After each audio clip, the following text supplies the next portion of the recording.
The following story is a multimedia rendition of a post found at thedelvercollective.com. For more Xaxa River Valley, head over to that site. All featured images are either stock footage or AI generated by myself. Any music is officially licensed or produced by me. Be sure to check out Xaxa River Valley setting primer before diving into this video. I'll put up a link on the screen for you right now.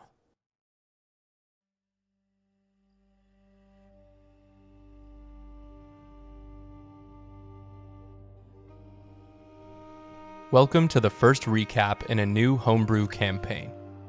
I ran Xaxa River Valley as a blend of old school essentials and Shadow Dark, with some simple homebrew rules for wasteland travel and survival.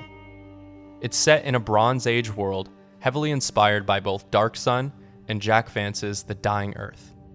Everything is bathed in red sunlight. Desert wastelands stretch for miles, and all manner of dangers roam the sands.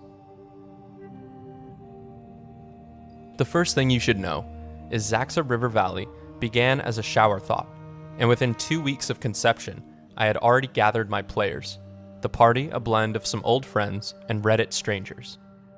When I have an idea for a new campaign, it typically stews in my head for months or even years at a time. Xaxa River Valley was a self-imposed challenge to bring a concept to the table as fast as possible, painting in broad strokes and loose lines as we went. We had 5 player characters for the session. Redhawk, fighter. Doghide Kobek, fighter. Endri Mortas, fighter. Murazir the Alchemist, magi. Altair, thief. I had each of them roll 1d6 to determine how many weeks until the sun dies. They then told me their results in secret, so only I would know the true day of darkness.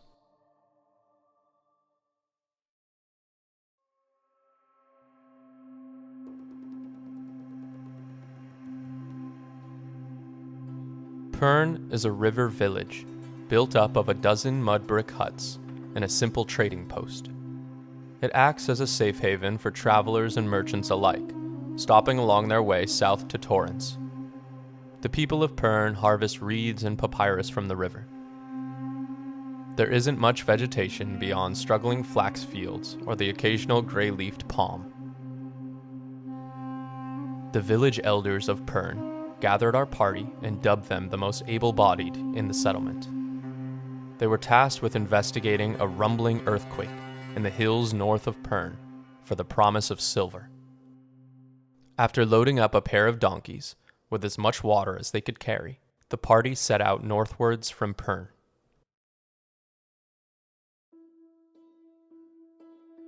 There were 2 days of uneventful travel, and they reached the machine in the hills.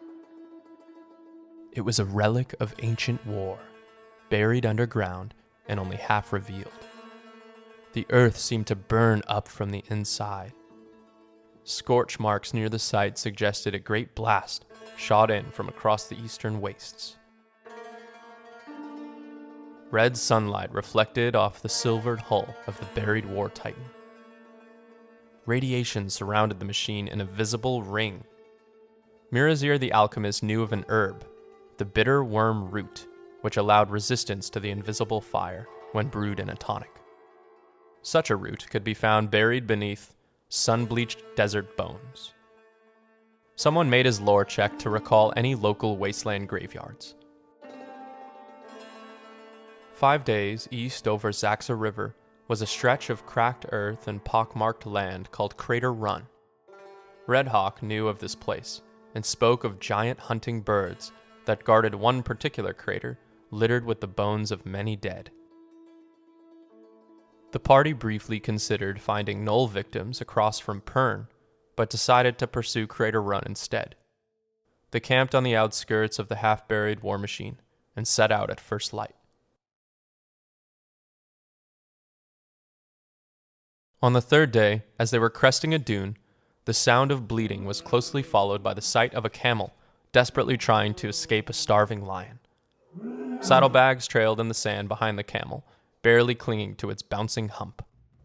dog-hide Kobek slid down his back, dune sand sprang, then took off at a sprint and tackled the starving lion head-on. The pair tumbled, falling downhill in a heap. Panicking, the camel veered off to the north, Endri Mortas chasing close behind. Murazir prepared a lasso with his rope as Redhawk pulled a hand axe and charged into the melee with the lion. He rolled a critical hit as his tomahawk sank into the lion's flank. The starving cat lashed out at both Kobek and Redhawk, but they deftly dodged.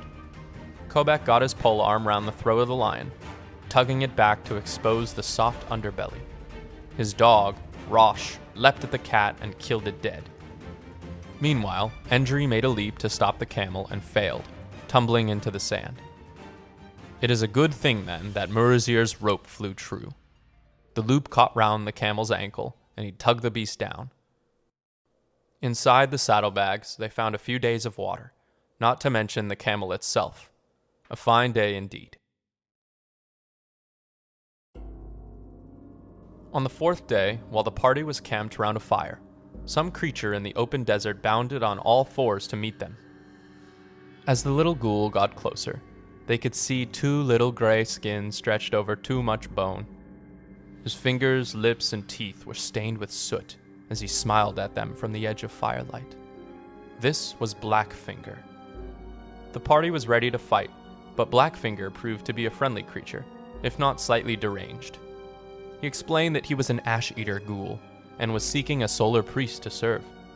Such priests bore sun-focusing machines that would often burn their enemies to irradiated ash. Ash-eaters, like Blackfinger, would trail behind a solar priest, consuming left-behind remains and serving their master dutifully. The party didn't know any solar priests, but convinced Blackfinger to join them for Crater Run after feeding him ash from the campfire.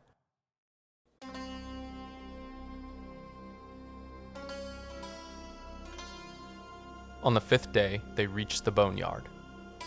The land stretched out under them, smattered with craters big and small.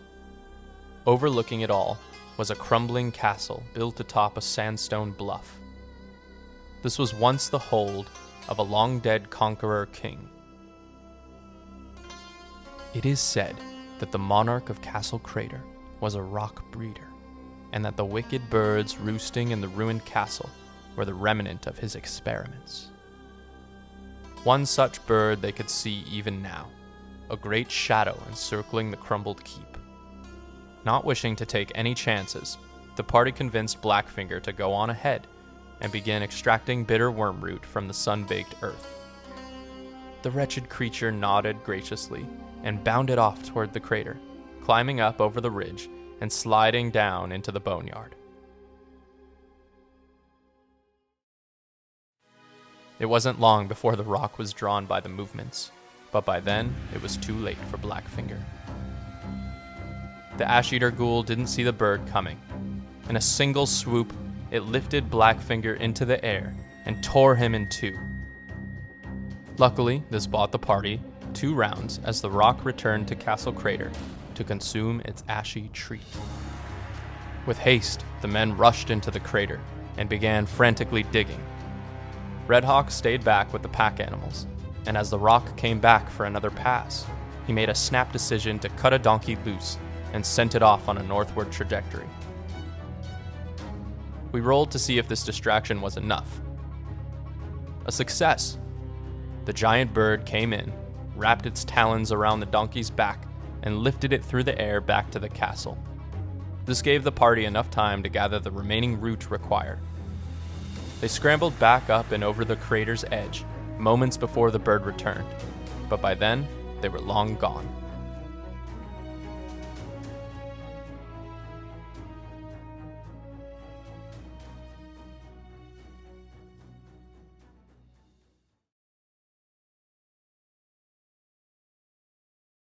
It was another 5 days back to the unearthed war machine.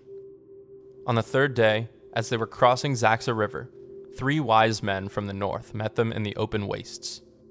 The travelers shared a camp together, and the wise men explained they were astronomers from a far land, on their way to Torrance to utilize a star-seeing machine called a telescope. They spoke of a thing in the sky, hidden behind the dying sun, hungrily waiting for the day of eternal darkness. An ill-begotten omen indeed.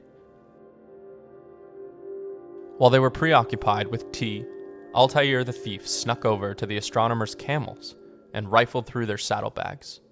He successfully lifted some coin and a pair of enchanted boots, which allowed levitation at will. The party decided to leave before first light and continued on their way west. After several more days with no sign of danger, they reached the war machine once more. I awarded each player 500 experience points, and that's where we ended session 1. This was an incredibly fun first session. We only played for about 2.5 hours, but it was absolutely packed.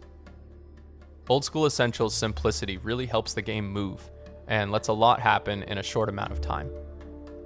In the next session, the solar host of Radiant Priests marches on the party's position.